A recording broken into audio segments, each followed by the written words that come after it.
সালাম যখন বনী ইসরাঈলদেরকে নিয়ে সমুদ্র পাড়ি দিয়ে চলে আসলেন,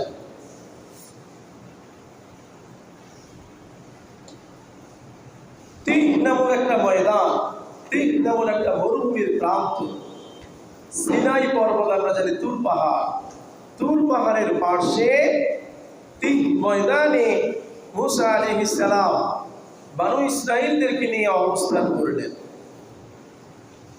অবস্থান করার পরে মুসা আলাইহিস সালাম তাদেরকে কিছু নসিহত করলেন। মুসা আলাইহিস সালাম বনী ইসরাঈলদেরকে তিনি বলতেছেন, وَإِذْ قَالَ مُوسَى لِقَوْمِهِ اذْكُرُوا نِعْمَةَ اللَّهِ عَلَيْكُمْ إِذْ جَعَلَ فِيكُمْ أَنْبِيَاءَ وَجَعَلَكُمْ مُلُوكًا।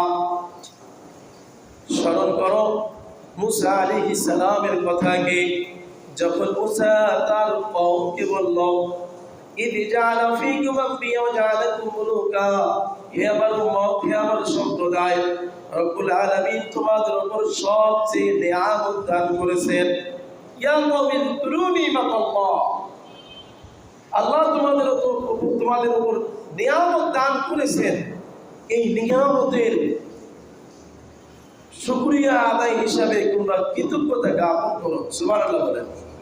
ইদ জাআলা ফীকুম আম্বিয়া, তোমাদের পরিবার থেকে, তোমাদের কওম থেকে, তোমাদের বংশধর থেকে আল্লাহ রাব্বুল আলামিন নবী আলাইহিস সালাম বেশি প্রেরণ করেছেন। সুবহানাল্লাহ বলেন।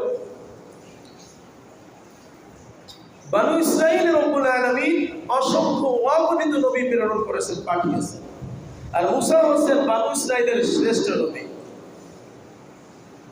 বনী ইসরাঈল বংশ বলা হয়, ইব্রাহিম আলাইহিস সালামের দুই পুত্র ছিল, ইসমাঈল এবং ইসহাক। ইসহাক আলাইহিস সালামের পুত্র হলে ইয়াকুব আলাইহিস সালাম। ইয়াকুব আলাইহিস সালামকে হিব্রু ভাষায় ইসরাঈল, আল্লাহর বান্দা, আল্লাহর গোলাম বলা হয়। সুবহানাল্লাহ বলেন।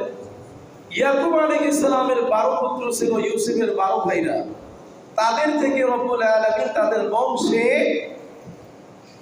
ঈসা আলাইহিস সালাম পর্যন্ত 70,000-এরও বেশি নবী পয়গম্বর আল্লাহ তাআলা তাদের বংশে পাঠিয়েছেন, প্রেরণ করেছেন।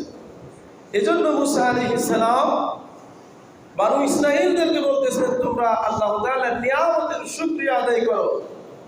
তোমাদের বংশে এসেছেন ইয়াকুব, তোমাদের বংশে এসেছে ইউসুফ, তোমাদের বংশে এসেছে দাউদ, সুলাইমান, জাকারিয়া, ইয়াহইয়া। সুবহানাল্লাহ। মুসা আলাইহিস সালাম বললেন, ওয়াজআলাকুম মুলুকা, তোমাদের বংশে আল্লাহ তাআলা নবী পয়গম্বর পাঠিয়েছেন, আমাকেও পাঠিয়েছেন, এবং তোমাদের বংশে অনেককে নবী এবং রাজত্ব দুইটাই আল্লাহ তাআলা দান করেছেন। সুবহানাল্লাহ বলবেন না? মুলুক মানে রাজত্ব। দাউদ আলাইহিস সালাম রাজা ছিলেন, সিরিয়ার রাজা ছিলেন না? তার পুত্র সুলাইমান আলাইহিস সালাম, সেও বাদশাহ ছিলেন। এই কথাগুলো, এই নিয়ামতগুলো মুসা আলাইহিস সালাম বনী ইসরাঈলদের কাছে বার্তা দিচ্ছেন, স্মরণ করিয়ে দিচ্ছেন। ওয়াজাকুম মা লাম ইউতি আহাদাম মিনাল আলামিন, আর আল্লাহ তাআলা তোমাদেরকে যত নিয়ামত দিয়েছেন, এরকম নিয়ামত ইতিপূর্বে এই বিশ্ব জগতে আল্লাহ আর কাউকে দেন নাই। আল্লাহু আকবার বলবেন না? আসলে বনী ইসরাঈলরা যত নিয়ামত পেয়েছে, অন্য কোনো নবী, অন্য কোনো উম্মত, অন্য কোনো সম্প্রদায় এই নিয়ামত পান নাই।